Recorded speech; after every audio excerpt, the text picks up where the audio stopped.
What is up, everyone? Welcome back to another IAnthonyD video. Again, today we're getting closer and closer to the inevitability that is the release of last year, The Nightmare, a game that I am so hyped about. I cannot wait to stream and make content on. I think it's up there. I'm putting Hide or Die just a little bit above it, just because it's a little bit more scarier and creepier. But this game, even with the trailer, if you haven't seen, we did a full reaction and a breakdown of their new gameplay trailer, which you can check here, and it was so good. I'm so excited. But since we're getting closer, I decided that we should break down our survivors, our characters of the game that we are going to get to know and love through playing the game. There's a total of 5 survivors that range of all different types of 90s horror cliche that we'll go through one by one and give them a complete breakdown and see which one that you guys think that you guys are going to play the most.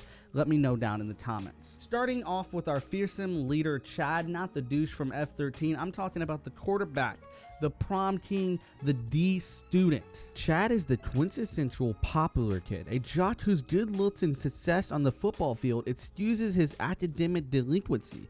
Though he might seem like the type, he is far from a bully, always sure to stand up for his team and lead his considerable strength to the cause of kicking ass. Loud, confident, and occasionally overbearing, Chad doesn't know what it feels like just to lose.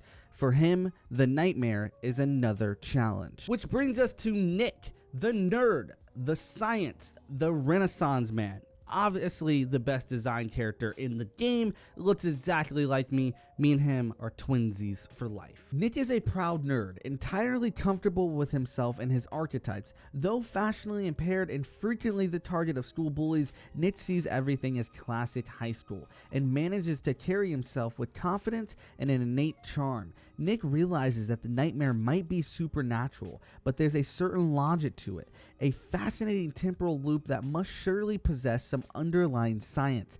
This is his chance to boldly go, and as terrifying as the killers might be, he's going to take it. Which brings us to Amber, Chad's girlfriend, as she is the prom queen. She's the overachiever. She's the mean girl. She's a little bit of what we call a spicy tomato. No one calls that. I just made that up. I don't know why. Amber is Eastside High's breakout star, and she knows it. Her grades are as winning as her $1 million smile, and her social engineering skills and her barbaric wit have kept her at the top of the food chain since freshman year. She's smart, savvy, and can move from bubbly to cutty in a flash. Amber is not about to let a few serial murderers get in the way of her college applications. So when she enters the nightmare, it's with a ferocity and a drive that is a surprise to the group. And perhaps her. Bring it on down to the cool kid, the genre savvy strategist who knows his horror movies, Troy. Troy's family moved from New York City to Forest Hills when he was 4 years old. While he has little memory of his former home, he's happy to take the credit it affords him in the sleepy suburbs. Charismatic and trustworthy, Troy's used to having people look up to him, but being the sharpest guy in the room can mean more responsibility than he's happy to take on. Troy's seen a lot of horror movies, so when he arrives in the nightmare, he doesn't love his odds. But in the midst of the terror, it's up to him to lead the team, devise an escape strategy, and get out. Last but not least, the badass with an attitude. I'm talking about the outcast, the geek, the invisible Sam. Sam can't seem to catch a break. A meek and mild-mannered girl, her efforts to be cool or even noticed are constantly undone.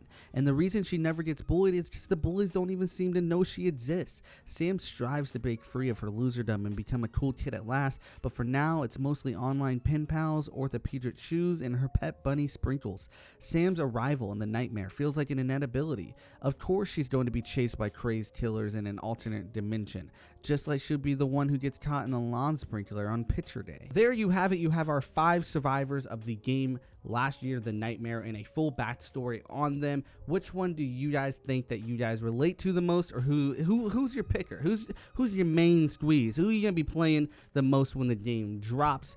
I personally, I think I'm gonna be going between Nick and Chad. I love to fight, but I also love Nick. There you have it. Let me know what you guys are thinking down below. Let's get a discussion going down in the comments. If you guys enjoyed this video at all, please smack a like on it. It really does help. All social networking sites are in the description. You can follow the Discord and join the community and talk to me. You can talk to everyone else. It's a good time down there. It really is. Tweet me at IAnthonyD. We live stream every single weekend, okay? Saturday, Sunday. every single weekend. You can find those notifications in the Discord as well as the Twitter. Social networking sites are down below. Don't forget to check out the dopest merch in the game. I'm talking the nicest, dopest, amazing merch in the game. Okay? Best. Other people's merch? Okay? That's going to be it, guys. Don't forget to subscribe and hit that notification bell. Till then, remember to live happy, stay positive, and get your life. Alright, guys. Peace.